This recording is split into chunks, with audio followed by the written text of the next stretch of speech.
Siguiendo un orden eminentemente didáctico en una biblioteca cómica inserta en mi biblioteca ideal, creo que debería seguir por Thomas Wright. El Thomas Wright de 1810 a 1877. Los ingleses tienen solo un apellido y es tan fácil confundirlos. Me estoy refiriendo a Thomas Wright, el anticuario, el miembro de la Sociedad de Anticuarios de Londres, el Magister Artium, que vivió entre 1810 y 1877. A ese Thomas Wright, autor de numerosísimas obras de erudición y de varia lección y de algún trabajo de campo, porque a él se debió la excavación de Viroconium cornowiorum.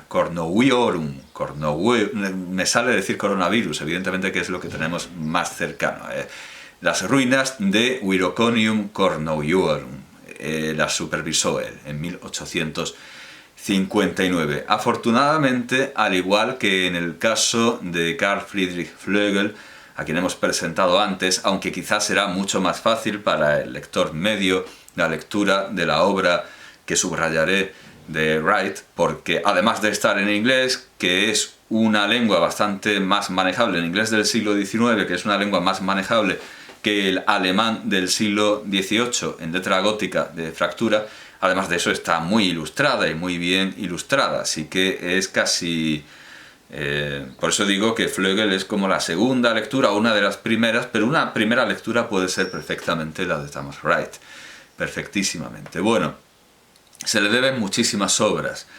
Quizá la que más fama le dio en su tiempo fue la... Bueno, aquí adelanto que, al igual que en el caso de Flögel, la fuente principal, la mejor fuente, la colección más completa de sus obras, y la mejor nos la va a dar igualmente Wikipedia, con los enlaces a archive.org, a Google Libros y a todos los repositorios, todas las colecciones digitales que encuentran su ceuma, encuentran su nexo, su punto de unión en Wikipedia. Así que, ¿para qué complicarnos? En Wikipedia están los enlaces, en Wikipedia en inglés.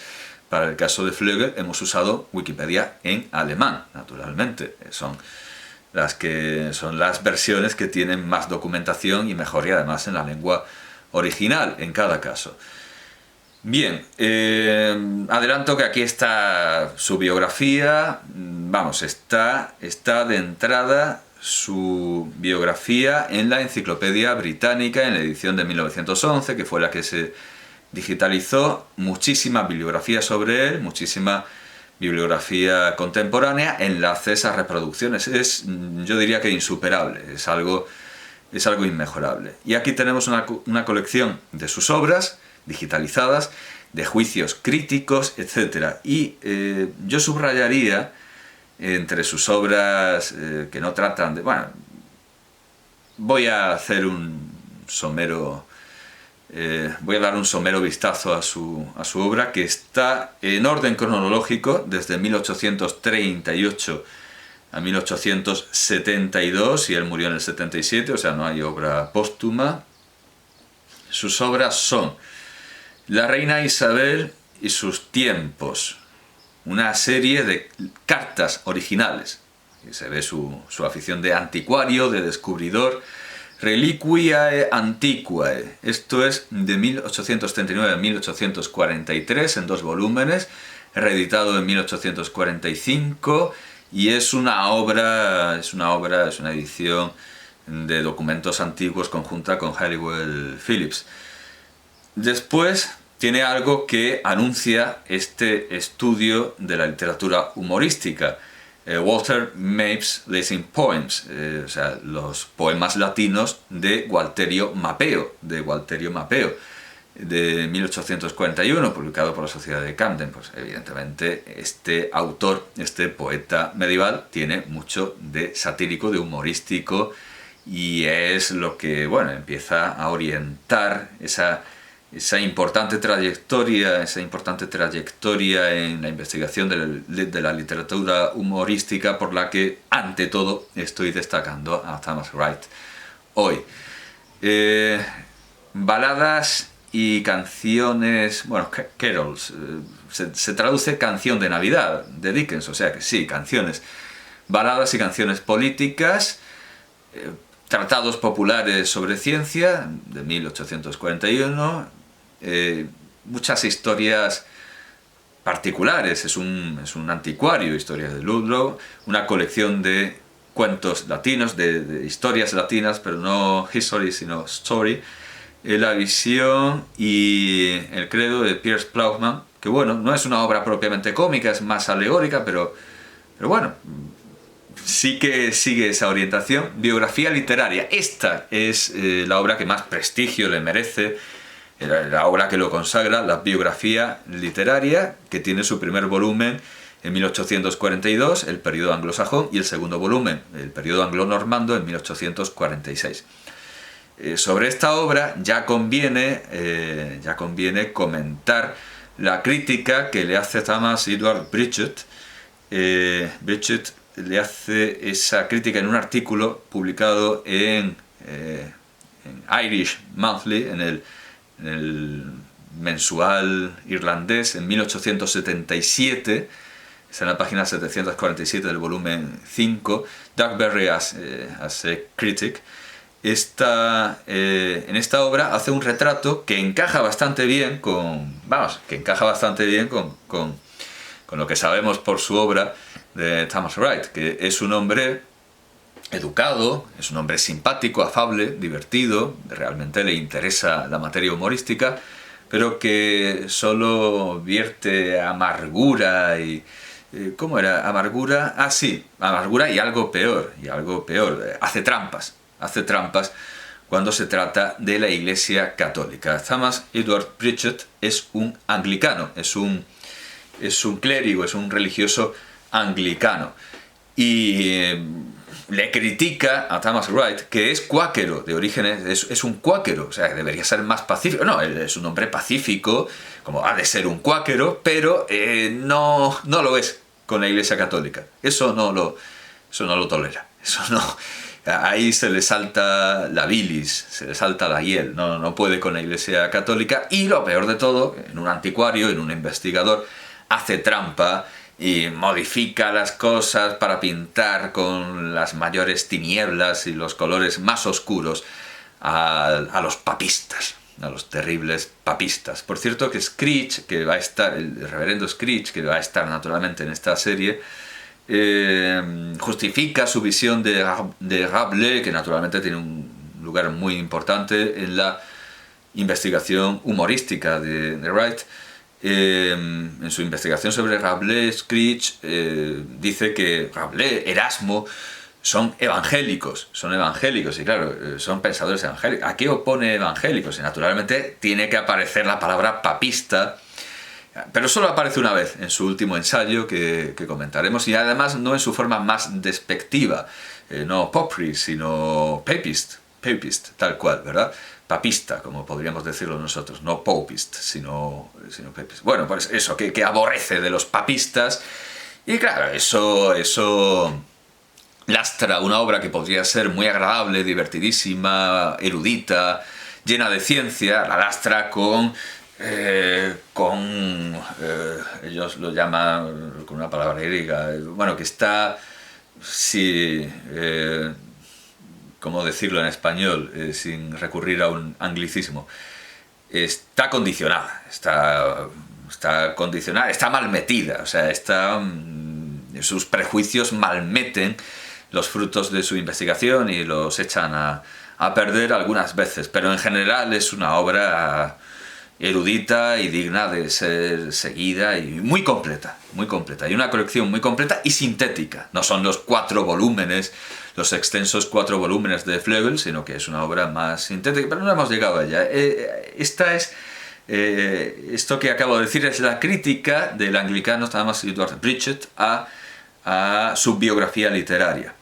Después vienen más ediciones, The Churchill Plays, 1843 a 1847, El Purgatorio de San Patricio, de 1844, Anécdota literaria del mismo año, el álbum arqueológico de 1845, Ensayos conectados con Inglaterra y la Edad Media de 1846, 2 volúmenes de ensayos. Es un anticuario, es un investigador, yo diría, local, ¿verdad? Sí, un investigador local de Inglaterra.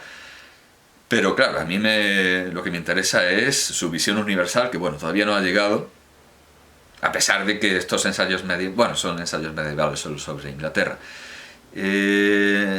Los cuentos de Canterbury de Chaucer, una edición con notas.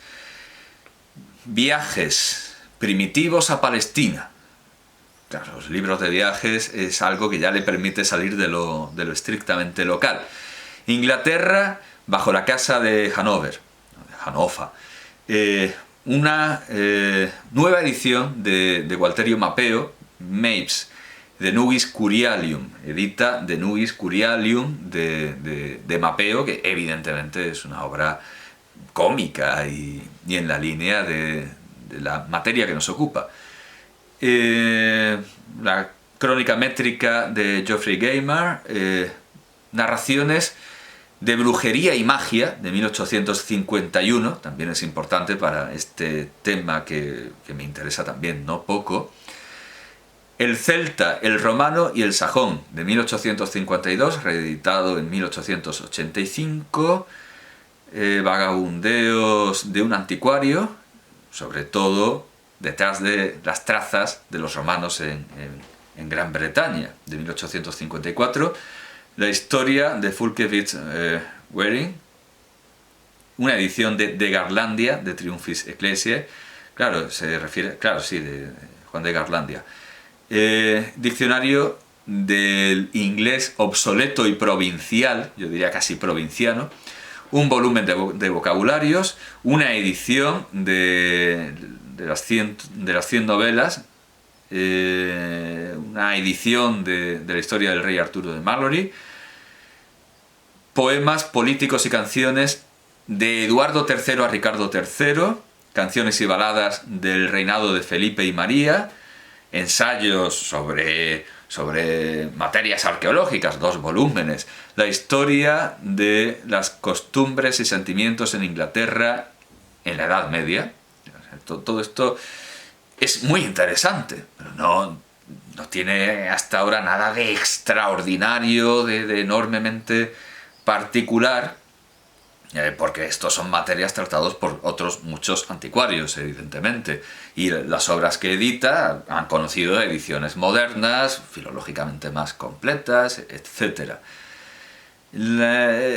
Aquí está. Luego una obra no, aquí está, no, todavía. Ahora viene incluso la parte más aburrida, porque son las obras de heráldica, la edición de la autobiografía de su abuelo, Thomas Wright, de su abuelo, y aquí ya en 1865, después de que esto parecía que se estaba hundiendo en el marasmo, la historia de la caricatura de 1865. Después viene una obra que no es segura, que es atribuida, pero que tiene relación con esta historia de la caricatura y de lo grotesco de 1865. También es una obra que se imprimió en 1865. Hay razones, claro, hay buena lógica para pensar que pudo ser lo que le sobraba, lo que era grotesco y lo que era cómico, pero no le cabía en la obra por una cuestión de decencia, en fin, de la sociedad decimonónica británica, que todo el mundo sabe cómo es. Esta obra es sobre el culto de los poderes generadores o de los poderes generativos, de los poderes engendradores durante la Edad Media en Europa occidental, de 1865,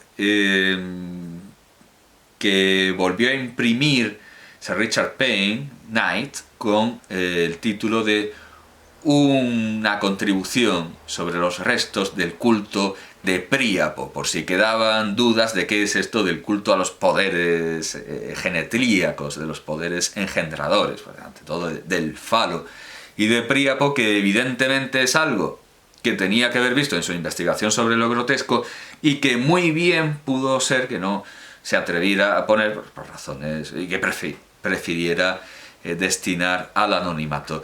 Después, en 1869, ya he dicho que no hay obra póstuma recogida aquí, la mayoría de esto está digitalizado y es fácil de encontrar.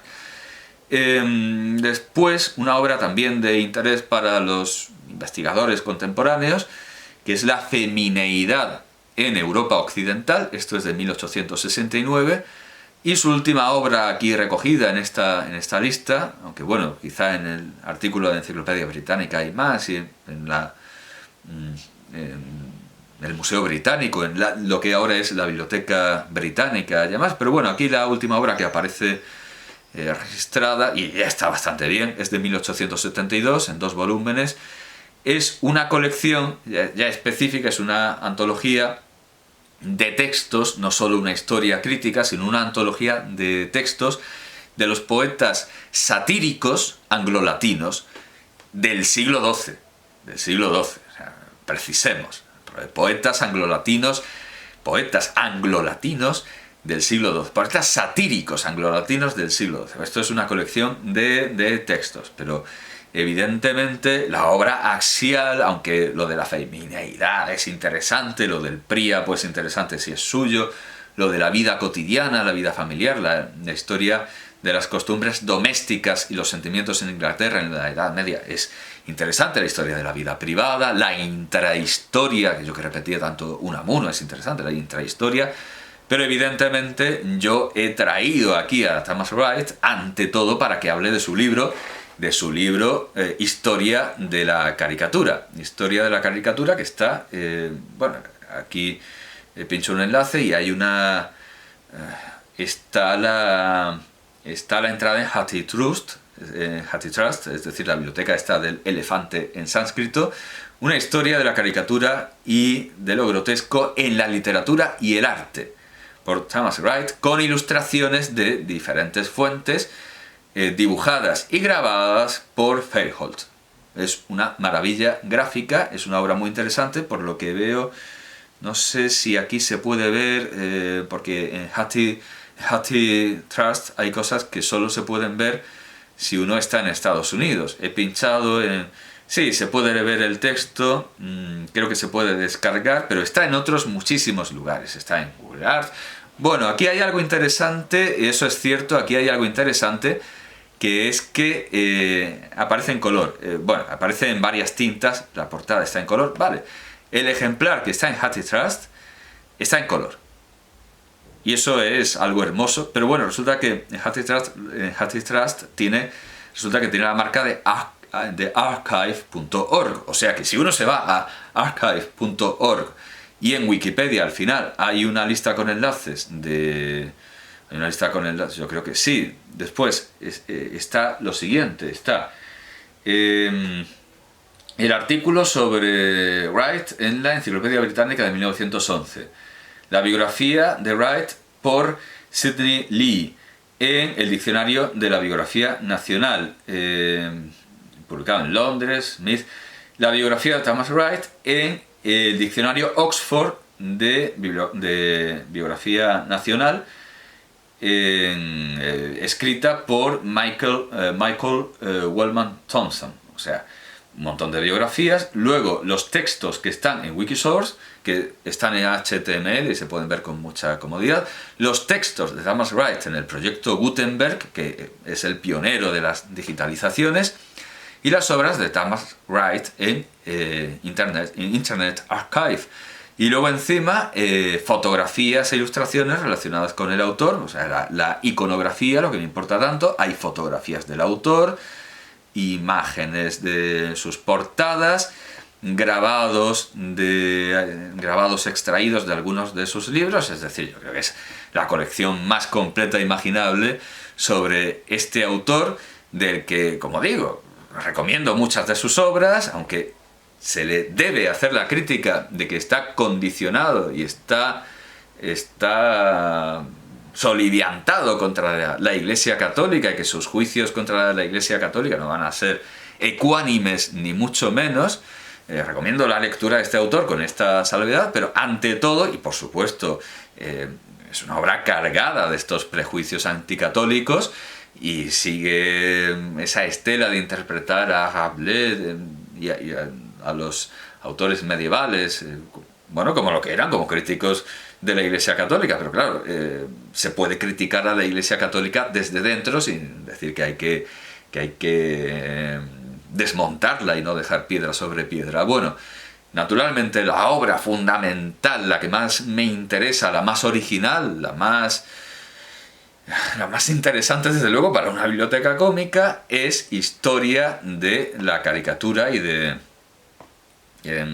bueno, las ediciones de Gualterio Mapeo también, desde luego, tienen su interés y no sé si han sido superadas, porque tampoco es un autor que se edite mucho. Se edita en antologías y en colecciones, magnas colecciones con otros autores medievales, pero ese interés específico por Mapeo no sé si habrá sido superado. Tendría que mirarlo cuando presentemos a Mapeo, cuando presentemos a Gualterio Mapeo, a Walter Mapes.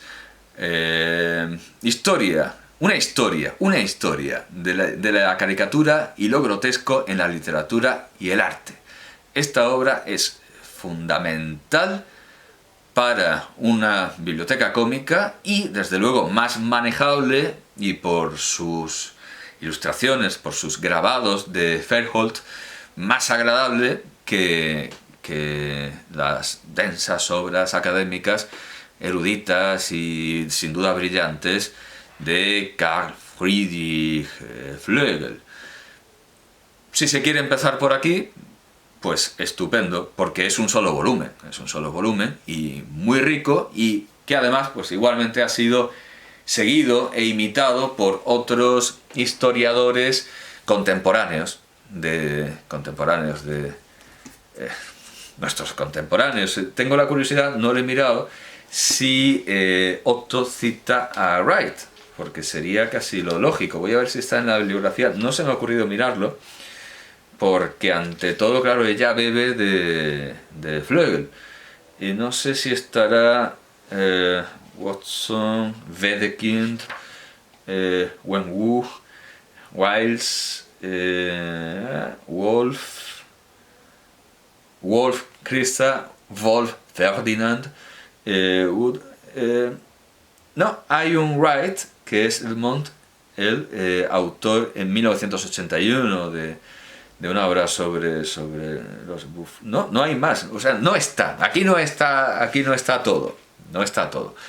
Es útil siempre escuchar a quien nos puede ampliar el conocimiento bibliográfico. En este caso, yo espero haberlo ampliado a gente que a lo mejor conocía este libro, pero no conocía el de Wright, o no conocía ninguno de los dos, y que esté interesada en hacerse una biblioteca humorística en la que digo que Thomas Wright, con todo su condicionamiento anticatólico, debe tener su lugar, porque realmente es un libro muy estimable, muy agradable, muy disfrutable, muy divertido y muy de apacible entretenimiento y de goce estético indudable.